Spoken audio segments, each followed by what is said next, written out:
Shalom, shalom, shalom. Bienvenue à votre émission Parole qui éclaire. Mon nom est Arnoldine et je suis très contente d'être avec vous encore aujourd'hui pour qu'on puisse discuter toujours de notre thème sur les aspects de la dernière trompette. Alors, je ne suis pas seule sur ce plateau, je suis avec Sandra, Allô. avec ma sœur Priska. Ma sœur Allô. Clarisse n'est pas avec nous aujourd'hui pour les habitués, mais par la grâce de Dieu, elle pourra nous rejoindre pour d'autres épisodes de Paroles qui éclairent. Alors, juste pour revenir encore sur les aspects de la dernière trompette, nous avions introduit le verset de 1 Corinthiens, le chapitre 15, le verset 51 à 52, qui dit: Voici, je vous dis un mystère, nous ne mourrons pas tous, mais tous nous serons changés en un instant, en un clin d'œil à la dernière trompette. La trompette sonnera et les morts ressusciteront incorruptibles et nous serons changés. Amen. Donc, comme on l'avait dit dans les émissions précédentes, ce verset est vraiment important et c'est vraiment important qu'on puisse comprendre de quoi il s'agit puisque ce verset fait référence à notre rédemption. Donc, nous avions commencé à discuter la dernière fois sur la trompette. Quand on nous parle de la trompette sonnera, de quelle trompette est-ce qu'il s'agit? Et nous avons compris qu'il ne s'agit pas d'une trompette physique. Donc aujourd'hui, nous allons continuer encore la discussion sur ce sujet-là. Donc les sœurs, je vous donne la parole en parlant de trompette. De quelle trompette s'agit-il exactement? Est-ce que vous avez des éléments à apporter pour une meilleure compréhension en fait de ce verset? Soyez bénis. Amen, amen. Sois bénie aussi, sœur Arnoldine. Amen. Je vais y aller au fait par rapport à la question et je dirais pour ceux qui nous ont suivis la dernière fois, cela avait été quand même bien expliqué en parlant du jubilé et les sœurs mentionnaient que avec la proclamation de l'évangile que le Seigneur a faite, la proclamation du message qu'on a pu lire dans le livre de Luc 4, verset 18, il a dit au fait qu'il est venu pour proclamer une année de grâce. Et on a vu qu'il nous parlait du jubilé. Et les sœurs avaient expliqué que le jubilé, au fait, dans notre cas, si on le prend vraiment sur le plan spirituel, remarquons qu'avant, nous étions tous pécheurs, nous étions vendus au fait au péché, aucun moyen d'être libérés de cela.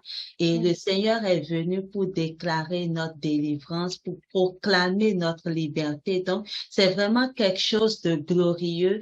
Et là, ce n'est pas qu'il l'a déclaré seulement pour un certain temps et après, on retourne encore dans l'état d'esclavage. Non. Au fait, nous vivons ce jubilé-là à chaque instant, tant et aussi longtemps que nous demeurons en lui. Et cela m'a fait penser quand on lit au fait le livre de Nombres, on l'a considéré dans les émissions antérieures, on a vu que lorsque le Seigneur avait donné l'ordre à Moïse de faire au fait les deux trompettes, au verset 10, il a dit, dans vos jours de joie, dans vos fêtes et à vos nouvelles lunes, vous sonnerez des trompettes en offrant vos holocaustes et vos sacrifices d'action de grâce, et elles vous mettront en souvenir devant votre Dieu. Amen. Amen. Il dit vraiment dans vos fêtes également. Il y a tellement d'éléments dont je veux juste comme prendre quelques-uns, mais il parle des fêtes. Et nous connaissons tous les fêtes de l'Éternel, les fêtes vraiment qui lui tiennent à cœur et il veut vraiment que nous puissions célébrer ça. Une chose importante que nous devons vraiment retenir, c'est que il n'y a pas cette expérience-là ou cette bénédiction de l'Éternel dans laquelle nous pouvons entrer sans entendre le son de la trompette. C'est le son de la trompette qui nous introduit là-dedans. Et j'aimerais en lien avec ça qu'on puisse lire dans le livre de Jean. Dans le livre de Jean 5, le Seigneur, au fait, nous parle vraiment de deux choses différentes. On va lire les versets 25. On va le lire à partir du verset 24, s'il vous plaît. Il dit, en vérité, je vous le dis, celui qui écoute ma parole et qui croit à celui qui m'a envoyé a la vie éternelle et ne vient point en jugement, mais il est passé de la mort à la vie. Comme je le dis tantôt, les sœurs l'ont dit antérieurement, la trompette, c'est le message, c'est l'évangile. Ici, le Seigneur nous dit au fait que pour tous ceux qui entendent ou qui écoutent sa parole, qui y croient, au fait, ces personnes-là, au fait, ont la vie éternelle. Et ils sont passés de quoi? D'un état de mort à un état de vie. Donc, si on veut passer, au fait, à une expérience vivante en Christ, cela passe par le son de la trompette que nous entendons. Et au verset 25, il dit, en vérité, je le dis, l'heure vient et elle est déjà venue, où les morts entendront la voix du Fils de Dieu et ceux qui l'auront entendu vivront. Ici, le Seigneur n'est pas en train de parler d'un temps à venir. Il dit l'heure vient, mais elle est déjà là. Donc, l'heure dont il parle est déjà là. Donc, pour quiconque est là, au fait, qui n'a jamais entendu l'évangile, quiconque est là, où tu l'as entendu, mais tu ne veux peut-être pas comme l'accepter comme elle est. Mais dit que l'heure est maintenant là. Si tu l'entends avec profit, si tu l'entends en y mettant vraiment tout ton cœur, comme il le disait au verset 24, en y croyant, il dit quoi? Que pour ceux-là, Amen. parce que quand on est privé, quand on est loin de lui, c'est comme la mort. Il dit, les morts entendront la voix du Fils de Dieu. Alléluia. Et ceux qui l'auront entendu vivront. Donc, tant qu'on n'aura pas entendu la voix du Fils de Dieu, on ne pourra pas vivre. Et c'est au fait l'expérience de la fête, d'une fête au fait, où on passe de la mort à la vie. C'est la fête au fait de la Pâque aussi qui nous fait entrer de cela, où le Seigneur a fait sortir son peuple de l'esclavage de l'Égypte, avec tout ce que cela avait vraiment d'affreux. Il les a fait partir vraiment à la vie. Et ici, le Seigneur nous dit aujourd'hui, c'est vraiment le son de sa voix, le son de la voix du Fils de Dieu. Il dit, si on l'entend, nous passons de la mort à la vie. Et au verset 28, il nous parle aussi de quelque chose, mais qui est à venir. Il dit, ne vous étonnez pas de cela, car l'heure vient où tous ceux qui sont dans les sépulcres entendront sa voix et en sortiront. Notons ici, il n'a pas dit l'heure vient et elle est déjà là, parce que vraiment ce temps-là est à venir. Quand on disait initialement dans Hébreux 9, 28 que le Seigneur vient une seconde fois au fait à ceux qui l'attendent pour leur salut, c'est aussi ça. L'heure vient. Et tous ceux qui sont dans les sépulcres entendront vraiment la voix du Fils de l'homme. Donc, c'est la voix du Fils de Dieu, au fait, qui nous ramène à cet état de vie. Comme les sœurs le disaient, le jubilé là, on est passé vraiment de la mort, vraiment des conséquences ou de l'impact que la chute avait sur nous parce que nous étions condamnés, nous étions esclaves, nous étions pauvres en tout, mais le Seigneur, au fait, en proclamant cette année de grâce, nous a fait passer, au fait, de la mort à une vie éternelle. Et c'est pareil ici. Le Seigneur dit, lorsque nous allons comme entendre le son, lorsque nous allons, au fait, parce que c'est sa voix, au fait, qui est ce son-là. Lorsque nous allons l'entendre, nous passons à la vie. Nous avons la vie. Donc, c'est important pour nous de soupirer après le son de la trompette, qui n'est pas une trompette physique, mais qui est la voix du Fils de Dieu. C'est important pour nous de désirer d'entendre cette voix-là, parce que cela, inévitablement, cela nous avons une expérience vivante avec cela. Et une chose que je voulais aussi ramener, dans Nombre 10, on nous a dit que la trompette ou les trompettes devaient être utilisées également pour convoquer l'assemblée. Mais quand on convoque l'assemblée, qu'est-ce que cela veut dire concrètement? On a parlé un peu du départ au fait des camps parce qu'on évolue dans notre voyage. On se souvient le cas d'Israël. À un moment donné, ils avaient on va l'appeler un mini-repos parce qu'il y a le repos même en soi qui est la terre promise. Mais entre le repos et l'autre repos qui s'en venait, comme on le disait, le repos A et le repos B qui vient après, il y a comme il y a comme un temps au fait qui passe là et on nous parle de convoquer l'assemblée. C'est vraiment, le Seigneur, il est tellement il est sage dans tout ce qu'il fait et il veut vraiment, parce que quand on va d'un repos à un repos, c'est une nouvelle expérience que le Seigneur il nous fait vivre au fait de nouvelles expériences.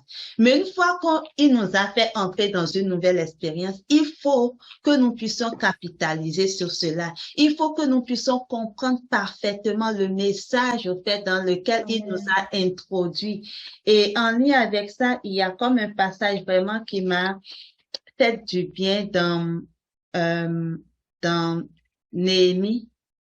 Néhémie 8, au fait, on nous parle on va prendre quelques bouts.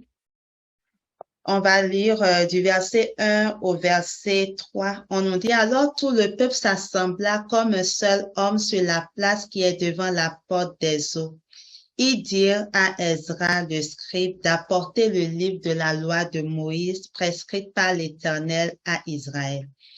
Le sacrificateur Ezra apporta la loi devant l'assemblée composée d'hommes et de femmes et de tous ceux qui étaient capables de l'entendre. C'était le premier jour du 7e mois. Cela nous évoque peut-être une fête. Amen. Ezra lut dans le livre depuis le matin jusqu'au milieu du jour sur la place qui est devant la porte des eaux, en présence des hommes et des femmes et de ceux qui étaient capables de l'entendre. Donc, remarquez, ici, on dit toujours ceux qui sont capables de l'entendre, un peu comme on l'a lu dans Jean 5. Et on va lire on va sauter au fait. On va lire le verset 8 qui nous dit, « Il lisait distinctement dans le livre de la loi de Dieu et il en donnait le sens pour faire comprendre ce qu'il avait lu. » C'est une explication au fait du son de la trompette aussi. Pour ceux qui peuvent regarder dans ce son, vous allez comprendre au fait, mais c'est comme il le lit pour qu'il puisse comprendre, pour qu'il puisse assimiler, pour qu'il puisse vraiment comprendre, c'est ça le mot, ce qui a été lu. Et on dit, eux tous, ils étaient alors capables de le comprendre. Et quand ils le comprennent, pour ceux qui auront le temps de lire vraiment le passage, quelque part on dit, ils ont compris. Au verset 14, on dit, et ils trouvaient écrit dans la loi que l'Éternel avait prescrit par Moïse que les enfants d'Israël devaient habiter sous des tentes pendant la fête du 7e mois. Le Seigneur, au fait, nous emmène d'expérience en expérience, mais parfois, il y a des acquis qu'on n'a plus. Avec le temps, on oublie. C'est à ça que sert aussi comme la convocation au fait de l'Assemblée, pour nous rappeler ces choses. Parce qu'Israël s'est rappelé de ces choses, ils se sont souvenus que, c'est le temps au fait de la fête des tentes. Donc, il faut même que pendant ce mois, nous puissions vivre dans des tentes. Donc, c'est important de comprendre, d'entendre, je dirais, et de comprendre le son de la trompette parce que cela nous amène vraiment à vivre l'expérience que le Seigneur a toujours voulu. Et le Seigneur a dit dans Nombre que si nous faisons cela, que nous mettons au fait, il dit, et elles vous mettront en souvenir devant votre Dieu. Lorsque nous faisons cela, ces sons-là nous mettront en souvenir devant Dieu. Pas que le Seigneur nous a oubliés, non, le Seigneur n'oublie personne. Mais parce qu'on va le faire, il va se décider, il va dire, non, je vais agir en faveur de mon peuple. Je vais me souvenir d'eux. Je vais comme répondre également à leurs besoins. Donc, le Seigneur, dans tout ce qu'il veut, c'est vraiment être proche de nous en tout. C'est pour cela qu'il a mis le son. Et comme une sœur l'avait dit la dernière fois, il faut qu'on comprenne parce que la trompette émet un son particulier, un message. Il faut qu'on comprenne quel est ce message-là pour le temps X dans lequel nous sommes. Et lorsque nous comprenons cela, nous pouvons y entrer et pouvoir faire l'expérience de ce qu'elle, au fait, ce à quoi elle nous invite, nous pouvons l'expérimenter. Donc, je vais m'arrêter à là. Je vais laisser la place aux sœurs. Soyez bénis. Amen, sois bénie, sœur Sandra. Je Amen. veux juste rebondir sur le passage de Néhémie que tu as lu. Si je me trompe pas, ça disait que c'est le premier jour du 7e mois, donc on parle vraiment de la fête des trompettes. Et nous voyons comment cette fête-là est célébrée. C'est vraiment une image parce que on dit la fête des trompettes. Ils se sont ils, ils n'ont pas forcé. C'est sûr qu'il y a eu le son de la trompette, mais ça a été célébré à travers la proclamation de l'évangile. Juste un verset que tu as lu, je vais juste rebondir sur ce verset-là, parce qu'on nous parle de Esdras qui lut le livre, verset 3, Néhémie 8, verset 3. On dit Esdras lut dans le livre depuis le matin jusqu'au milieu du jour sur la place qui est devant la porte des eaux, en présence des hommes et des femmes. Donc, on voit que c'est vraiment par la lecture de la parole de Dieu et en prenant soin d'expliquer en fait la loi. Donc, c'était pas, on dit fête des trompettes, mais ici, c'est une image pour nous dire vraiment que la trompette, c'est pas une trompette physique. Dans l'Ancien Testament, oui, on parlait de trompette physique, mais le Seigneur nous donne vraiment une image pour nous dire que c'est vraiment le livre de la loi, c'est vraiment la parole de Dieu, c'est vraiment l'évangile en fait. Donc, c'est vraiment ce que je voudrais comme rajouter par rapport à ce que tu as dit. Et sœur Prisca, je ne sais pas si tu as d'autres éléments à rajouter. Oui, j'ai un élément à rajouter. Donc, par rapport à tout ce que vous venez de dire, vous dire que la trompette, c'est vraiment l'évangile de Dieu. On peut également le voir avec Jean-Baptiste, lorsqu'on dit que c'est la voix de celui qui crie dans le désert, préparer le chemin du Seigneur, aplanissez ses sentiers.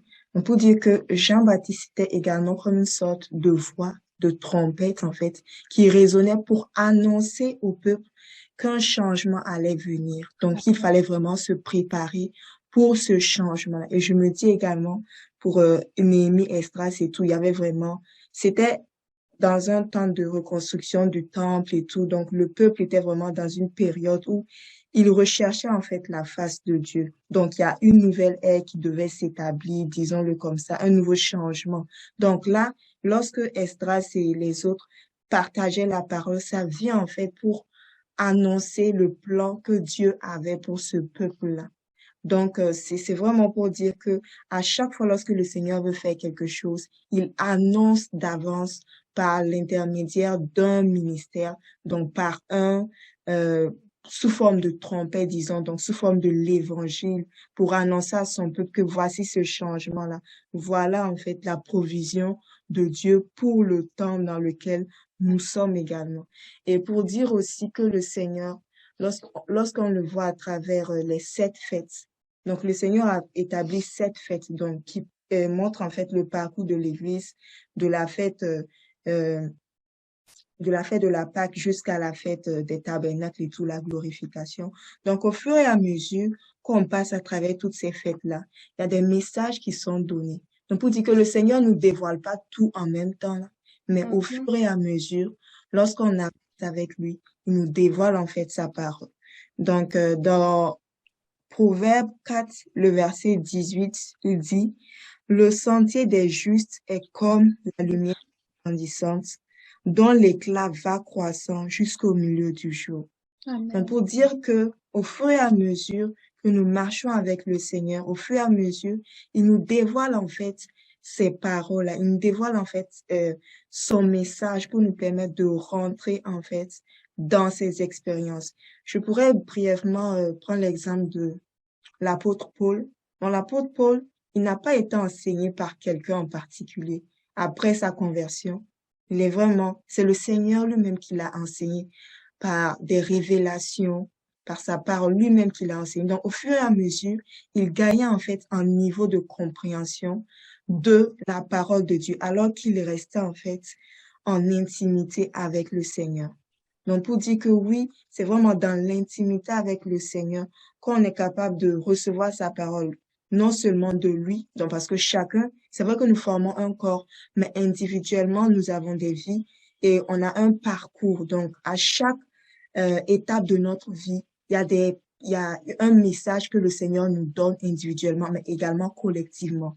Donc, c'est dans l'intimité, en fait, avec le Seigneur qui nous donne ces paroles-là pour nous permettre d'avancer avec lui, mais également à tout son corps, parce que certainement le Seigneur peut nous donner un message qui nous concerne nous, mais également toute l'Église, mais qui peut également nous concerner uniquement nous, qui peut uniquement nous concerner. Donc, pour dire que ce message-là, je dirais quoi, qu'il va croissant. Donc, au fur et à mesure, il y a des révélations de sa parole jusqu'à vraiment, disons, la dernière trompette ou le message même qui va nous permettre de rentrer dans cette glorification-là. Donc, on ne connaît pas l'heure ni le jour, mais le Seigneur, à travers sa parole, il nous prépare et certainement, il nous le fera connaître au moment convenable parce qu'il ne fait rien sans avoir d'abord averti ses prophètes et ses serviteurs. Donc, c'est sur ça que je voulais terminer. Amen, amen. Sœur Anodine, est-ce que je pourrais juste ajouter un point? Oui, vas-y, Sœur Sandra, tu as 2 minutes. Top C'est chrono. suffisant pour moi. Dans le livre, au fait, de Néhémie qu'on a lu tantôt, Néhémie 8, il y a un verset aussi qui a attiré mon attention, le verset 9. On nous dit, Néhémie, le gouverneur, Esdras, le sacrificateur et le scribe, et les Lévites qui enseignaient le peuple dirent à tout le peuple, ce jour est consacré à l'Éternel votre Dieu. Ne soyez pas dans la désolation et dans les larmes, car tout le peuple pleurait en entendant les paroles de la loi. Au fait, c'est le dernier bout qui m'a comme interpellé. Tout le peuple pleurait en écoutant ou en entendant les paroles de la loi. C'est l'attitude que le Seigneur veut que nous ayons au fait envers sa parole ou quand la trompette sonne. Du genre, faut pas qu'on soit indifférent à ça. Parce que le peuple, c'est pas qu'ils pleuraient pour pleurer, mais c'est parce qu'ils ont compris que on a fauté. On ne s'est pas rappelé de ce que le Seigneur voulait. Souvenons-nous ici, on parle de la convocation de l'Assemblée. Donc, c'est pour rappeler au peuple des enseignements que le Seigneur leur avait donnés auparavant, mais avec le temps, avec comme on parle de rigueur du désert, en tout cas, avec tous les problèmes qu'ils avaient peut-être, ils ont eu à oublier. Mais ici, de voir leur attitude quand ils ont entendu le son de la trompette, quand ils ont entendu l'évangile ou la loi de l'Éternel qui leur a été proclamée, on nous dit qu'ils pleuraient tous. Ça veut dire qu'ils ont reconnu leur état. Ça veut dire qu'ils pouvaient revenir maintenant à Dieu avec une bonne disposition de cœur, comme on peut le voir dans les versets après. Donc, c'est vraiment nous inviter à dire, comme Hébreu le dit, Hébreu 12, le Seigneur nous parle encore aujourd'hui. Nous ne nous sommes pas approchés au fait d'une montagne physique comme la montagne de Sinaï, mais nous nous sommes approchés de la montagne de Sion. Et il dit, on va peut-être le lire à notre sœur Anodine, j'espère que j'ai 30 secondes. Hébreu 12. Il dit au verset 22, mais vous vous êtes approchés de la montagne de Sion, de la cité du Dieu vivant, la Jérusalem céleste, des myriades qui forment le cœur des anges, de l'assemblée des premiers-nés inscrits dans les cieux, du juge qui est le Dieu de tous, des esprits des justes parvenus à la perfection, de Jésus qui est le médiateur de la nouvelle alliance et du sang de l'aspersion qui parle mieux que celui d'Abel. Verset 25. Gardez-vous de refuser d'entendre celui qui parle. Car si ceux-là n'ont pas échappé, qui refusèrent d'entendre celui qui publiait les oracles sur la terre, combien moins échapperons-nous si nous nous détournons de celui qui parle du haut des cieux, lui dont la voix alors ébranla la terre et qui maintenant a fait cette promesse. Une fois encore, j'ébranlerai non seulement la terre, mais aussi le ciel. Donc, le message, gardons-nous vraiment de refuser d'entendre celui qui parle. Faisons comme le peuple. ils ont entendu le son de la trompette et j'ai envie de dire, se sont repentis. C'est ça que le Seigneur veut, qu'on entende avec profit sa parole. Soyez Amen, bénis. amen. Sois béni, Sœur Sandra. Que le Seigneur soit béni. Je pense qu'on est arrivé vraiment au terme de cette émission. Nous bénissons encore vraiment le Seigneur qui nous a permis encore vraiment d'explorer différents aspects de la trompette. Et donc, comme on peut le retenir, il s'agit vraiment pas d'une trompette physique, mais il s'agit vraiment de la voix du Seigneur. Il s'agit du message de l'Évangile. Alors, merci beaucoup les sœurs d'avoir répondu à l'invitation et je vous invite pour une prochaine fois, pardon, pour un nouvel épisode de Parole qui éclaire. Soyez bénis. Shalom, shalom, shalom. Shalom tout le monde.